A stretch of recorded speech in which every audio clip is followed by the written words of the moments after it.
আসসালামু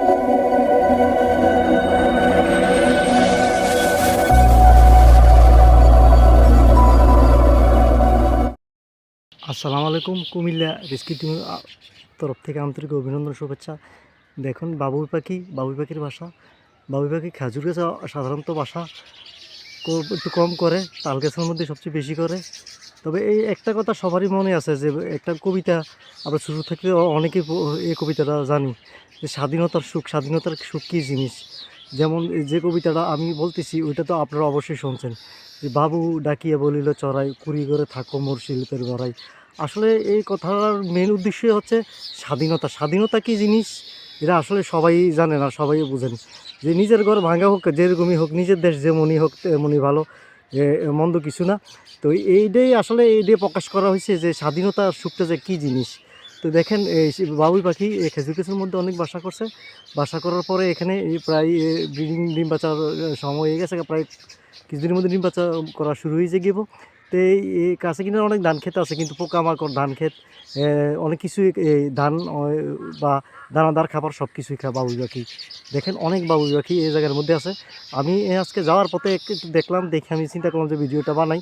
অবশ্যই পরিবেশ আর পশু পাখি নিয়ে যাতে আমি কাজ করি, অবশ্যই এটা আমার বানানোর দরকার আছে। খেজুর গাছে বাবুই পাখির বাসা অনেকেই দেখে নাই, কিন্তু সবাই জানে যে তাল গাছে হয়, কিন্তু না, আসলে প্রায় এই তাল গাছ এখন প্রায় বিলুপ্তর পথে। এই কারণে সব গাছেই এখন বাসা বানতেছে। অন্যান্য গাছে বৃক্ষের মধ্যেও আপনারা দেখবেন, অন্য ডালপালার মধ্যেও হয়, কিন্তু সাধারণত বেশি হয় না আর কি। তো দেখেন এই বাবুই পাখির বাসা কীভাবে এখানে বাসা বানাচ্ছে দেখেন।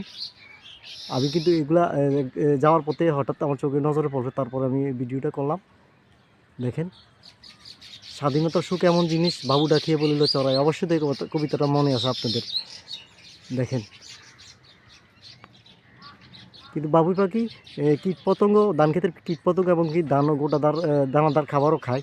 কিন্তু একটা কথা আছে, যে বাবুই পাখি কিন্তু মানুষের কাছে কিনারে আসে না, কিন্তু চড়াই পাখি কিন্তু মানুষের কাছে কিনারেই থাকে, কাছে কিনারে আশ্রয় নেয়। দেখেন বাবুই পাখি কিন্তু মানুষ এত একটা পছন্দ করে না, অনেক দূরে থাকে আর চেষ্টা করে। আসলে কীটপতঙ্গ যদি প্রায় ধান টান খেয়ে ফেলা, প্রায় মানুষের বাবুই পাখি মেরে ফেলে, কিন্তু আসলে এটা ঠিক না। কিন্তু বাবুই পাখি বা চড়াই পাখি যে দেশের অনেক গুন্ডায় প্রায় দেশে মারছে, এমন একটা কবিতা আমি গল্প আগে শুনছি। পরে দেখা গেছে ওই দেশের ভিতরে ধান বা এই দানাদার খাবার চাষ কম হয়েছে, ধানের চাষ কম হয়েছে। তার কারণ হচ্ছে চড়াই পাখি আর বাবুই পাখি মেরে নেওয়ার কারণে। আসলে কিন্তু এটা মারা ঠিক না। বাংলাদেশে এখনও প্রায় মানুষ ধান খেতে বাবুই পাখি পরে দেখে মারার চেষ্টা করতেছে। আসলে কিন্তু এটা ঠিক না। এটি আপনার ভুলেও কখনো এটি করার চেষ্টা করবেন না, তাহলে আপনার নিজের ক্ষতিরই নিজে করবেন।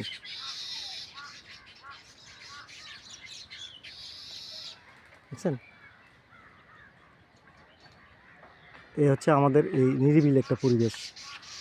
এই নিরিবিলি পরিবেশের মধ্যে বাবুই পাখি আইসা বাসা বাঁধছে। দেখছেন? একদম নিরিবিলি একটা পরিবেশ।